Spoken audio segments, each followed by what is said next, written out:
ഇന്നലെ ഒരു വണ്ടി വന്നപ്പോൾ അതിൽ നിന്ന് 2 പട്ടി കഷ്ണം കിട്ടി. അന്നേരമാണ് ഞങ്ങളുടെ മനസ്സിലൊരു ഐഡിയ തോന്നിയത്.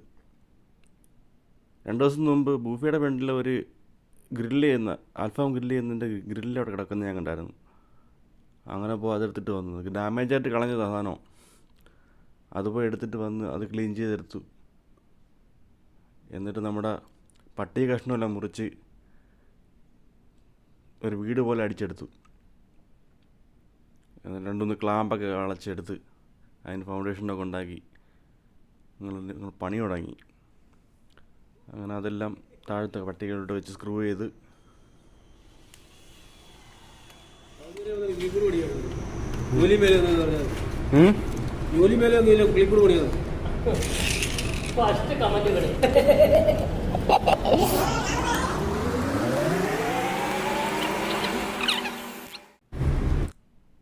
കടയുടെ മൂലയ്ക്ക് കുറച്ച് ദിവസം ഒരാളുണ്ട് കുറച്ച് പ്ലൈവുഡ് കഷ്ണം ഇരിപ്പുണ്ടായിരുന്നു. അതിൽ നിന്ന് 2-3 പീസ് എടുത്തുകൊണ്ട് വന്ന് മുറിച്ച് കശായിസാക്കിയിട്ട് അതിന് മേക്കൂരായിട്ട് അടിച്ചു. എന്നിട്ട് നമ്മൾ ആ ഗ്രില്ലിൻ്റെ കഷ്ണം കട്ട് ചെയ്ത് പീസാക്കി അത് ഇതിനക്ക് വെച്ച് കൊടുത്തു. എന്നിട്ട് അത് ഉറപ്പിച്ചെടുത്തു. ഇപ്പം കണ്ടില്ലേ, നല്ല അടിപൊളി കൂടായി.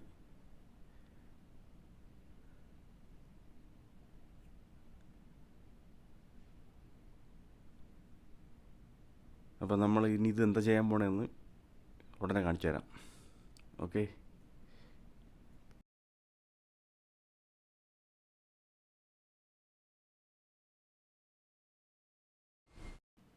പണിയെല്ലാം കഴിഞ്ഞ് രാത്രി റൂമിട്ട് പോണ വഴിക്ക് തേടിയ വലിയ കാളിച്ചുറ്റി എന്ന് പറഞ്ഞ കണക്ക് വലുതിയ ബോക്സിൻ്റെ അടുത്ത് നിന്ന് ഒരു കൊട്ട കിട്ടി. അത്യാവശ്യം കൊള്ളാവുന്ന കൊട്ടയാണ്, വലിയ ഡാമേജൊന്നുമില്ല. അങ്ങനെ അതും എടുത്ത് വീട്ടിലോട്ട് പോയി.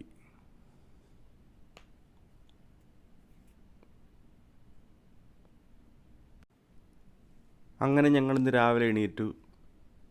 നമ്മളെന്തെങ്കിലും ഉണ്ടാക്കിയെടുത്ത് വെച്ചാൽ കിളിക്കൂടൊക്കെ ഞങ്ങൾക്ക് ഇവിടെ കുറച്ച് കൃഷിയൊക്കെ ഉണ്ട്. കറ്റാർ വാഴ, റോസ്മേരി, റോസ്, മുരിങ്ങ, കറിവേപ്പില, മുല്ല, അങ്ങനെ കുറച്ച് ചെടികളൊക്കെ ഞങ്ങൾ നട്ടിട്ടുണ്ട്. പിന്നെ പൂച്ചെടിയൊക്കെ നല്ലപോലെ പടർന്ന് പന്തലിച്ചാക്കിയാണ്. അപ്പോൾ ഈ പൂച്ചെടി ഇടയ്ക്കൊക്കെ ഈ കിളികളൊക്കെ വന്നിരിക്കുന്നത് ഞങ്ങൾ കണ്ടിട്ടുണ്ട്. അപ്പോൾ അതിൻ്റെ അടിയിലോട്ട് ഞങ്ങൾ ഇതൊന്ന് കെട്ടി സെറ്റപ്പാക്കി വെച്ചിട്ടുണ്ട്. അപ്പോൾ കിളികളൊക്കെ ഇനി വന്നിരിക്കുക. ഇവിടെ നല്ല തണലുണ്ട്, വെള്ളമുണ്ട് കുടിക്കാൻ. അന്ന് രാത്രി കിട്ടിയ കൊട്ടയും എടുത്ത് ഇവിടെ കെട്ടി തൂക്കിയിട്ട്. അപ്പോൾ അതിൻ്റെ ഉദ്ദേശം എന്ന് വെച്ചാൽ ഞങ്ങൾ ഇവിടുന്ന് കുറച്ച് ഫുഡെന്ന് പറയാൻ നിർത്തില്ല, കിളികൾ കഴിക്കുമോ ഇല്ല, എന്തായാലും കുറച്ച് ആഹാരം ആ കുട്ടികളോട് വെച്ച് കൊടുത്തു. കിളിയൊക്കെ വേണമെങ്കിൽ കഴിക്കട്ടെ. അപ്പോൾ ഈ വീഡിയോ എല്ലാവർക്കും ഇഷ്ടപ്പെട്ടെങ്കിൽ ലൈക്ക് ചെയ്യുക, കമൻറ്റ് ചെയ്യുക, ഷെയർ ചെയ്യുക, സബ്സ്ക്രൈബ് ചെയ്യുക.